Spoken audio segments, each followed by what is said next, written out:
ప్రతి ఒక్కరూ తప్పక వినవలసిన తెలుగు కథలోకి వెళ్దామండి. ఇంట్లోకి అడుగు పెడుతున్న గిరిజాకు వద్దు అనుకుని వెళ్ళిన దాని మళ్ళీ ఎందుకు వచ్చినట్టో, నీ మిగిలిన వస్తువులు తీసుకు వెళ్ళడానికా అని వ్యగ్యంగా అంటున్న అత్తగారు ధనలక్ష్మి మాటలకు కోపం వచ్చినా, అత్తయ్య బాగున్నారా? మావయ్య ఇంట్లో లేరా? మీ అబ్బాయి ఎప్పుడొస్తారు టూర్ నుంచి? నా మరదలు రాణి ఎలా ఉంది అంటూ కుశల ప్రశ్నలు వేసింది. అంతా బానే ఉన్నాం. ఏ నువ్వు లేకపోతే మాకేమైనా అవుతుంది అనుకున్నావా అంటూ మళ్ళీ మాటల బాణాలు వేశారు. అలా ఏమీ అనుకోలేదంది నెమ్మదిగా. కాసేపు ఉంటావా వెళతావా అని గట్టిగా అడిగారు. నేను ఎక్కడికి వెళ్ళేది లేదు. ఇది నా ఇల్లు. మీకెంతో నాకు ఇల్లు అంతే. మీదో ఏదో మీరు 20 సంవత్సరాల ముందు వచ్చారు. మీరే కాదు మీ అత్తయ్య గారు అంతే కదా.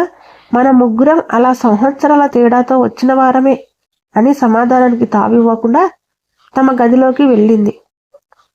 ఈ ఫేస్బుక్ వాట్సాప్ మాటలు బానే వచ్చు అన్న అత్తగారి మాటలకు, మీరు బానే యాక్టివ్గా ఉంటారుగా ఫేస్బుక్లో అంది గిరిజ.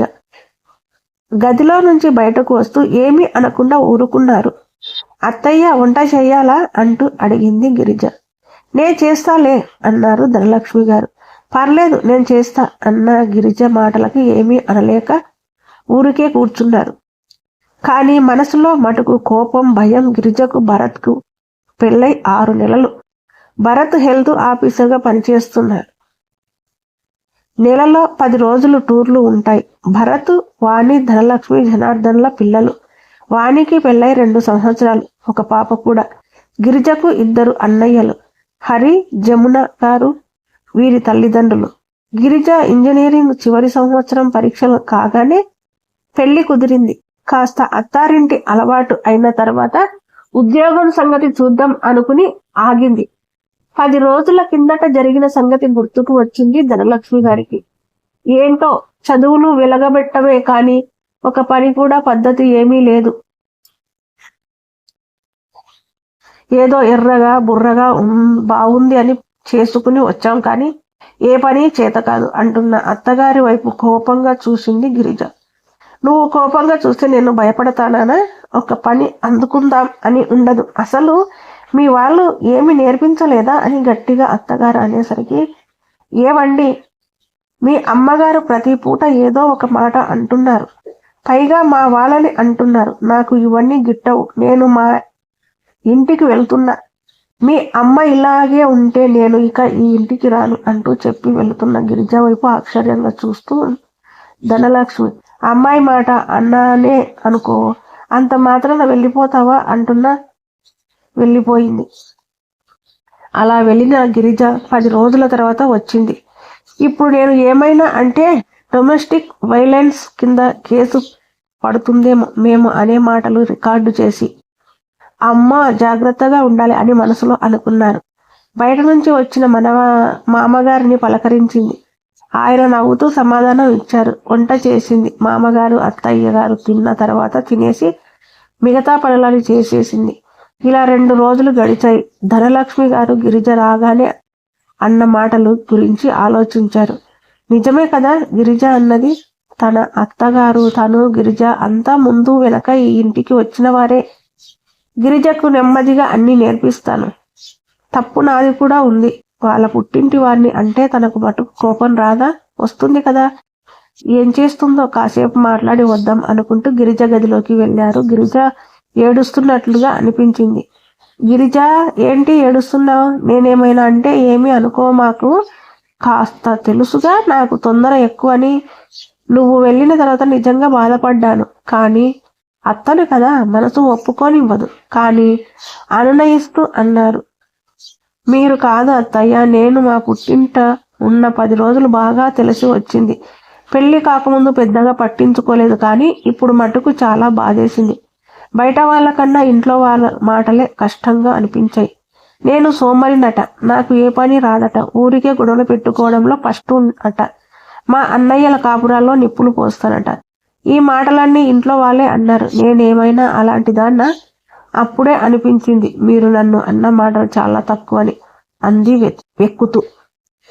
నువ్వేమీ అలాంటి దానివి కాదు. ఇంకా చిన్నతనం. సహజంగా ఆడపిల్లలకు పెళ్లి చేస్తే ఆ ఆడపిల్ల అని అంటారు. ఏదో చుట్టపు చూపుగా వెళ్లితే ఆదరిస్తారు.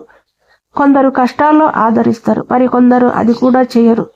ఇదివరకు రోజుల్లో ఆడపిల్ల పుట్టింట ఎక్కువ కాలం ఉంటే అప్రతిష్ట లేదా ఇంట్లో అన్నా వదినలకు తగువ పెడుతుంది అని అనుకునేవారట. కొందరు అలా తగులు కూడా పెట్టేవారట.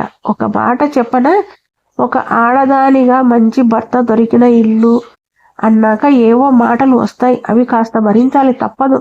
ప్రతిదానికి పుట్టింటికి వెళ్తే లోకు అయ్యేది మనమే. మరి అత్తింటి వారు మరి అంత చెడ్డవారై అర్థం చేసుకోక ప్రతి క్షణం అవమానిస్తే అప్పుడు పుట్టింటి సహకారం కోరి సాధ్యమైనంతలో సమస్య పోయేలా చూసుకోవాలి. ఇది అత్తింటి వారి అర్థం చేసుకోవాలి. ఏదో అమ్మ వదినలు అన్నారు వదిలే, నీ మంచికి అన్నారనుకో. ఇది నీ ఇల్లేగా, నీ ఇష్టం. ఇంకల్లే వెళ్ళి వీధి చివర మల్లెపూలు వస్తాయి, తెచ్చుకో. రాత్రికి నీ మొగుడు వస్తాడు, నీ ఇష్టం, కొడతావో లేదో అంటూ నవ్వుతూ వెళ్లారు ధనలక్ష్మి గారు. అత్తగారి మాటలకు నవ్వి మొహం కడుక్కుని వెళ్లి పూలు తెచ్చింది. ఇద్దరూ కలిసి వంట చేశారు. భరత్ వచ్చాడు. తల్లిదండ్రులు పలకరించి గిరిజా వైపు చూసి గదిలోకి వెళ్లి ఫ్రెష్ అయి వచ్చాడు. అంతా తిన్నారు. భయపడకు అంటూ ధైర్యం చెప్పారు ధనలక్ష్మి గారు. గదిలోకి వెళ్లి తలుపు గడియ వేసి తల దించుకుని నిల్చుంది. మళ్ళీ వచ్చావేంటి? రానని కనీసం ఫోన్ చేస్తే ఎత్తలేదు కూడా. అంత కానివాడిని అయ్యానా? ఒక్క మాట కూడా నేను నిన్ను అనలేదు కదా అన్న భరత్ మాటలకు సారీ అంటూ వెళ్ళి కౌగిలించుకుని ఏడ్చేసింది. ఏయ్, నువ్వు బాధపడాలని కాదు నేను అన్నది. ఎంత మిస్ అయ్యానో తెలుసా? టూర్ నుంచి రాగానే నేనే వచ్చి తీసుకుని వద్దామని అనుకున్నా. అమ్మ కూడా సరే అంది అన్నాడు భరత్. ఈ 10 రోజుల్లో నాకు బాగా తెలిసి వచ్చిందండి అంటూ అంతా చెప్పింది.